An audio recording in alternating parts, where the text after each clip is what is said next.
How's it going, Broadway freaks? Welcome to my channel. We're going to go into an interesting topic here. So as you know, Hamilton came out on July 3rd, the day before the 4th of July. I'm sure that wasn't a coincidence.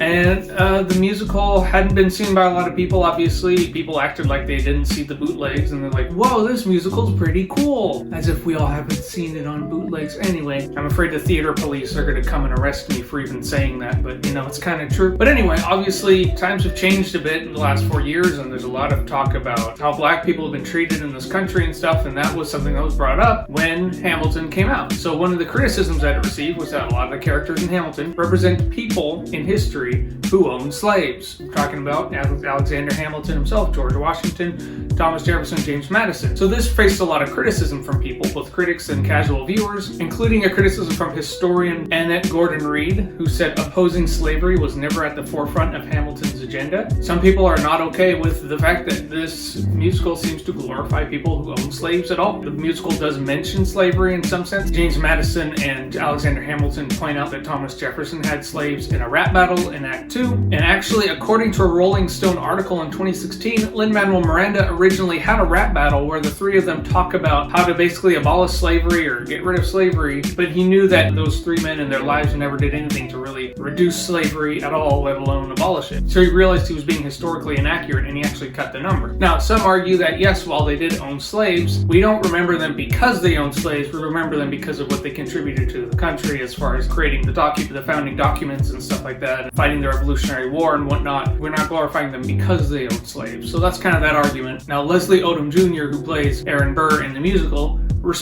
kind of responded to these criticisms. He said, criticism legitimizes your work. The fact that somebody has taken time to watch it and they have a thoughtful opinion about it is everything. I've seen theories on Eliza's gasp, and I've seen the theories of what people think about the fact that we're tearing statues down in the street, and there's some of us that are playing these men and these women on stage. I'm interested in all of it.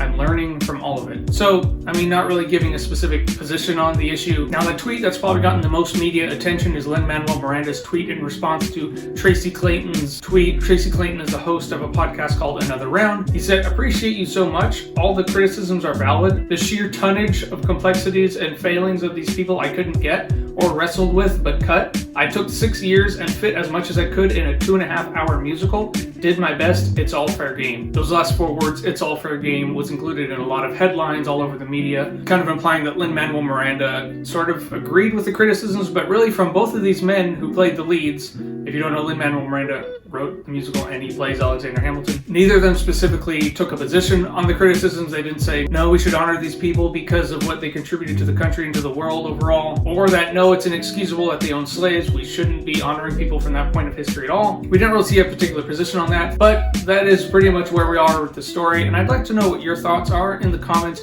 What are your thoughts on Hamilton? I do personally feel like it's, as long as you're aware of what you are celebrating a person for specifically, I think it's generally okay, as long as it's in a certain context. So I do see that position, and I also think it's inexcusable that they own slaves, and we can absolutely condemn that wholeheartedly. And I completely understand someone who chooses, you know what, I don't really want to watch a story about slave owners. I'd rather just not watch it. Okay, well, that's fine too. So that's basically my opinion. I'd love to know yours. Let me know in those comments down below. And that's going to end today's video.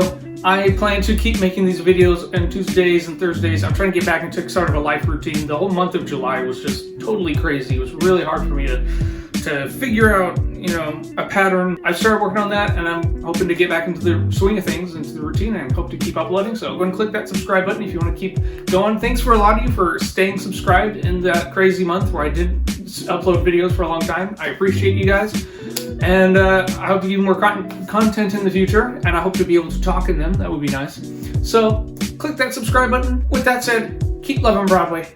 I'll see you guys next time.